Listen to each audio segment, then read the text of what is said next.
Amid the chaos of California's wildfires and mudslides, grief is thick and time is scarce. Survivors try to salvage homes, families, lives. So when Harry and Meghan show up with cameras in tow, something breaks. Residents describe discomfort, even betrayal. Instead of feeling seen, they felt used, caught in the backdrop of someone else's redemption arc. What they needed was aid, not attention, relief, not a reel. Their stories were never asked for, only their suffering, borrowed for someone else's brand. If you love getting the real story behind the palace walls, don't forget to subscribe to the channel and tap the notification bell so you never miss an update. This isn't just poor optics, it's personal for those on the ground. Behind the velvet ropes of celebrity philanthropy lies a growing fracture between image and authenticity. First-hand accounts expose a performative pattern where compassion becomes a commodity. And when community members speak up, they aren't just critiquing, they're exposing the emotional cost of being cast in someone else's narrative. These aren't isolated missteps. They reflect a deeper misalignment between cause and motive, between help and hijack. It started with a usual flair. Prince Harry, once the most beloved rogue of the royal family, was back in the headlines. Not for charity, not for peace work, but for showing up with cameras rolling at the edge of a California disaster zone. His arrival, helmet on, boots clean, looked more like the beginning of a Netflix documentary than a heartfelt show of support. It wasn't just the press who noticed, it was everyone. Viewers called out the odd timing, the perfect angles, the polished performance. What was he really doing there? Critics didn't take long to respond. They saw the glint of branding in the ashes, and a growing number of voices online accused Harry of treating natural disasters like PR playgrounds. His reputation, once built on military service and unfiltered honesty, now seemed tangled in something far more commercial. A former royal, walking among tragedy with a camera crew in tow, it didn't feel like solidarity. It felt like strategy. Meghan Markle, meanwhile, entered the scene with her signature poise and a perfectly structured photo op clad in neutral tones and framed by smoke and sadness. Her appearance at relief centers drew more photographers than locals. People noticed the stiff hugs, the scripted conversations, the unmistakable presence of media management. It was less about helping victims and more about reinforcing a brand. What made things worse was how disconnected the visits felt. Locals whispered about brief stops, awkward silences, and the overwhelming feeling that the couple had shown up for the shot, not the struggle. If you love getting the real story behind the palace walls, don't forget to subscribe to the channel and tap the notification bell so you never miss an update. The narrative was already forming, and it wasn't flattering. Meghan, who had once captivated audiences with bold speeches and advocacy, now stood accused of emotional opportunism. And the public was watching. The backlash didn't take long to erupt. The couple's presence at California disaster sites became a lightning rod for criticism. People began comparing their brief appearances to press junkets, short, staged, and heavily photographed. Social media lit up with commentary. Why were there more paparazzi than aid workers? Why did their surprise visits always coincide with professional camera crews and glossy post-event coverage? The criticism wasn't limited to internet commentary. Local outlets began quoting residents who said the couple swept in and out like a windstorm, barely engaging with the people they claimed to support. For those watching from the sidelines, it confirmed what they already suspected. These weren't humanitarian missions. They were reputation management exercises. And the cracks were starting to show. The California wildfires, devastating and relentless, provided a grim backdrop for the Sussex's media efforts. Thousands lost homes, dozens lost lives, and communities were left shattered. Into this chaos came two figures whose presence raised more questions than comfort. Videos emerged of Meghan handing out snacks with photographers snapping away at close range. Harry posed beside firefighters in shots so polished they looked like magazine covers. It wasn't subtle. Every gesture felt choreographed. These weren't spontaneous acts of empathy. They were campaign trail moments without the campaign. And in the context of such raw, ongoing tragedy, people began to question, who were they really helping? Communities in crisis need aid, not ambience. And yet the Sussexes kept showing up with smiles, sound bites, and a silent entourage of lenses. For victims on the ground, the vibe was different. Forums and first-hand accounts painted a picture of discontent. One survivor from a mudslide-stricken town described the couple's visit as a brief detour on the way to their next appearance. Another noted how they arrived surrounded by handlers, stayed for less than an hour, and left behind no supplies, just a social media post. The resentment simmered quickly. Locals felt sidelined in their own stories, used as props in a narrative they didn't write. One person commented that it felt like disaster tourism, with the rich and famous parachuting in to be seen, not to see, and that perception that their presence was performative, not participatory, spread faster than any press release. Comedian Steve Martin, known for his razor-sharp wit, didn't hold back. During a stand-up set, he roasted the couple with biting precision. Comparing their disaster site visits to a Hollywood location scout meeting, he joked that Megan probably asked for a little more smoke and a lot less mud. It was brutal, and it landed because it felt true. Martin's satire summed up a cultural undercurrent. People were tired of the act. The mismatch between cause and conduct was too glaring. His bit went viral, and with it, a new layer of ridicule attached itself to Harry and Meghan's image. They weren't just being criticized, they were being laughed at, and not in a sympathetic way. What started as skepticism quickly spiraled into something more permanent. Every new appearance came with new doubts. Were they really there to help, or just to stay in the headlines? The optics of their visits, always neatly packaged, never gritty or raw, fed a perception of distance, not compassion. And the more they leaned into visibility, the less visible their actual impact became. Critics drew lines between past appearances and current ones, highlighting a pattern: selective engagement, controlled media, and zero long-term presence. Charity, some said, had become a content strategy. Their foundation announcements were polished. Their events were sparse. The more they talked about changing the world, the more people questioned whether they'd even stepped into it. The pattern was hard to ignore. During subsequent wildfire seasons, the Sussexes returned to similar scenes, again with camera crews, again with curated press coverage. But this time, fewer people showed up. Their visits lacked energy, attendance, and trust. Even supporters began to feel uncomfortable, noting the increasingly hollow tone of their statements. While entire neighborhoods were burning, the couple issued press releases.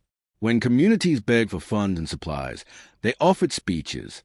A growing chorus of journalists called it out. Their actions didn't align with their words. And slowly, the narrative shifted from admiration to aversion. They weren't misunderstood.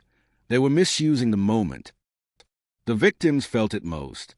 Local leaders began publicly questioning the value of these high-profile visits. One community organizer even refused their assistance, stating plainly that what people needed was action, not attention. These weren't isolated comments. Across affected towns, families shared similar stories of unmet expectations and empty encounters. People began posting videos of the couple walking through damaged areas without speaking to residents. The disconnect was jarring. They waved at cameras, smiled for stills, but didn't ask questions, didn't linger, didn't listen. Survivors described feeling paraded, not supported. That emotional betrayal, in the middle of loss, deepened the public. By the time the backlash reached a boil, the damage was done. Their attempts at redefining themselves as American philanthropists had collided with reality. No amount of branding could mask the shallow nature of their involvement. Crowds got smaller, interest faded, and even their media allies stopped defending the stunts. What remained was a trail of disillusionment. The couple, once hailed as trailblazers breaking away from outdated institutions, now looked like textbook opportunists. Their carefully curated image had fractured under scrutiny. The media blitz no longer inspired. If anything, it annoyed. And the public, once curious and forgiving, had stopped giving the benefit of the doubt. Meghan's media instincts have always been sharp, but they might have been too sharp this time. Her PR presence during these disasters seemed more rehearsed and reflective. At a time when people were searching for leadership and empathy, Meghan delivered perfectly timed sound bites and flattering wide shots. Critics pointed out that her visits often coincided with new project launches or media pushes. One day it was wildfire relief, the next it was a podcast teaser. Even her wardrobe became a topic of conversation, not for fashion praise, but for how out of place it looked next to ash-covered streets and emergency tents. One viral post compared her to an actress who wandered onto the wrong set. The curated compassion, the gentle head tilts, the filtered Instagram-ready moments, they didn't build trust. They fueled suspicion. Harry, once the royal known for breaking protocol, now found himself trying to play the hero in a world that no longer bought into his narrative.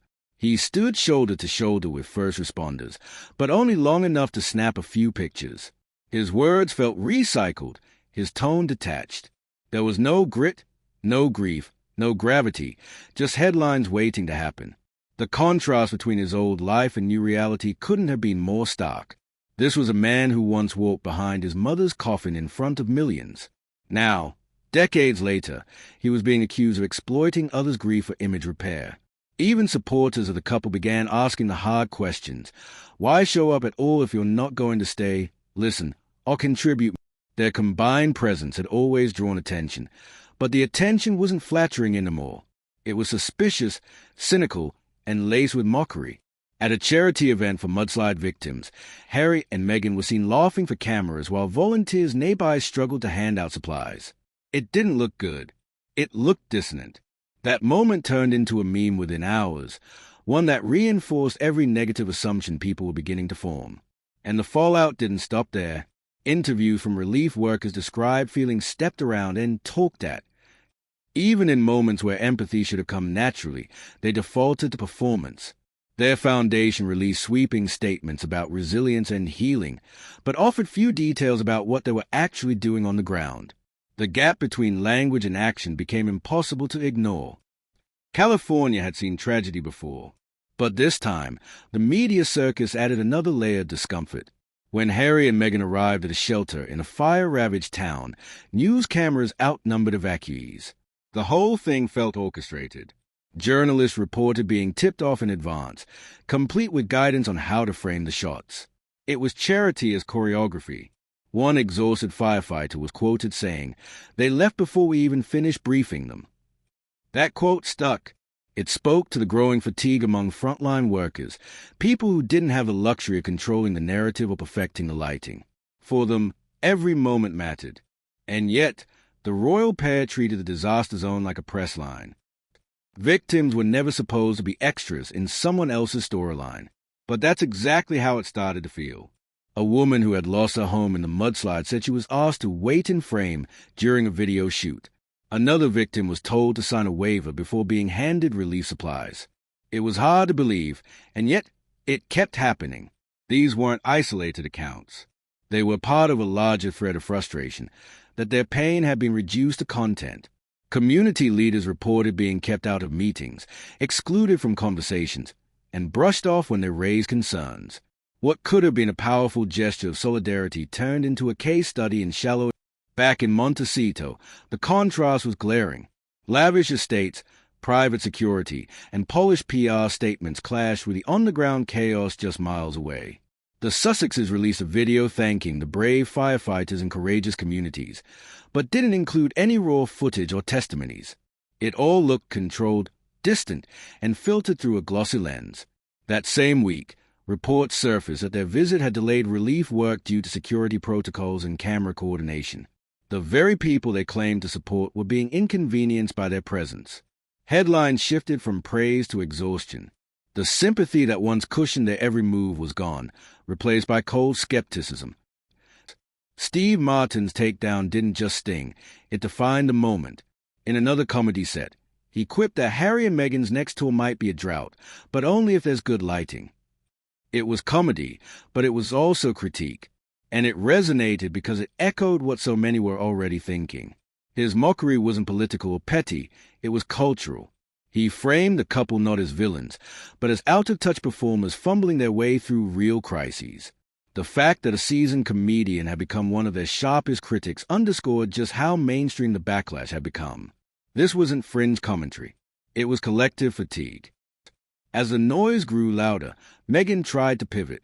She appeared at another charity event, this time dressed down, low-key, less visible. But the damage was done. People weren't responding to outfits, they were responding to patterns. And the pattern was clear: show up, smile, leave, post.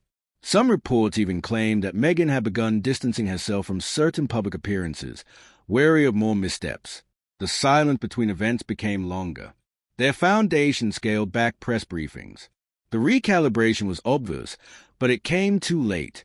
The authenticity they had once traded on had already been spent. 2. Seemed to recede slightly from the spotlight. For a man once known for his bluntness and humor, he now appeared stiff, cautious, and overly rehearsed. His speeches lacked the emotional punch they once carried. Even in private moments captured by paparazzi, his expressions looked worn. The shine had dulled. People started wondering if he regretted the path they'd taken. After all, trading royal protocol for public relations was supposed to give them freedom. But instead, it exposed them to a new kind of pressure, one where every action had double as a headline. And Harry, more than Meghan, seemed visibly uncomfortable with the weight of it all. In the end, the couple had become symbols of everything people distrust about modern celebrity activism. They had tried to fuse royalty with relevance, compassion with content, sincerity with stagecraft. And somewhere along the way, it all blurred. They weren't seen as leaders. They were seen as strategists. And when it came to real human suffering, strategy wasn't enough. As public fatigue settled in, their name recognition couldn't save them. Their statements drew fewer clicks. Their projects sparked less excitement. And their appearances, once heralded with fanfare, were now met with indifference. It wasn't a fall from grace. It was a slow, steady fade into irrelevance. The kind that doesn't make headlines. The kind that hurts more because it's quiet. As another wave of wildfires tore through California, the Sussexes reappeared. Different town, same energy. The disaster was fresh, families were still fleeing, and yet there they were, Meghan and Harry, arriving in a black SUV convoy with polished expressions and a drone overhead capturing it all. Relief workers were stunned, not because the royals had come, but because of how it unfolded. One respondent described the moment as watching a PR stunt interrupt a triage operation. What followed looked eerily familiar. A few hugs, a couple of photo ops, a vague speech about resilience, and then they were gone. This wasn't new behavior. It was repetition. A cycle. Their appearances began to resemble reruns, each one just different enough to pretend it was fresh, but carrying the same manufactured feel. The public noticed. Again, social feeds filled with clips of their visit, but the comments weren't what they used to be. Instead of admiration, there was mockery. One user wrote, "They're disaster influencers now." Another asked, "Do they even bring water, or just camera gear?" Satire accounts ran with it. Late-night hosts cracked jokes. It became harder and harder to believe any of it was rooted in real compassion. At this point, even their supporters had trouble defending the optics. Their critics didn't need to dig deep anymore. The evidence was posted by their own team. When every appearance was branded and edited like a campaign ad, the emotional connection faded. People didn't feel moved. They felt manipulated. And that's when public trust started to calcify into public rejection. Meanwhile, the people who mattered most, those living through the disasters, were left with a bitter aftertaste. Some shelters reported confusion and disruption during the Sussexes' visits. Aid delivery was paused. Crowd control was implemented, and the energy shifted from urgency to inconvenience. No one wanted their suffering turned into a backdrop for another inspirational reel. Survivors spoke up. One man, whose home had been lost to fire, said he watched the couple drive past without stopping. "They waved," he said, "but they didn't ask anything, not even how we were holding up." That silence spoke volumes. These weren't just tone-deaf moments. They were signals of detachment. The very communities they aimed to highlight were starting to actively resent the spotlight. Meghan, in particular, faced rising scrutiny. Public perception had shifted from admiration to unease. Her speeches were dissected, her expressions analyzed, her movements labeled as rehearsed. Nothing felt spontaneous anymore. And when spontaneity dies, so does sincerity. Her reputation as a polished, poised humanitarian was now viewed through the lens of strategic performance. Commentators pointed out how her appearances aligned with brand partnerships and high-profile launches. The timeline didn't help her case. Critics argued that she was less of a philanthropist and more of a marketer in a compassion costume. It wasn't about whether she cared. It was about whether she cared more about being seen to care. It didn't escape either. Once the grounded, relatable royal, his credibility took a hit every time he stood in front of disaster rubble and smiled for stage shots. People questioned how someone who once spoke powerfully about mental health and grief could be so disconnected from the raw emotions unfolding around him. There was no sense of lingering, no extended conversations, no clear follow-ups, just fleeting visits and distant press releases. He spoke of compassion, but never stuck around long enough to show it. For someone who had fled the constraints of royal life in search of meaning, the choices now looked hollow, and fans couldn't help but ask, what did he trade tradition for, if this was the... Eventually, the fatigue turned into apathy. They tried to reboot their image. Again, less press, more private moments. But the damage was already baked into the public's memory. It was no longer about one awkward visit or one stage photo.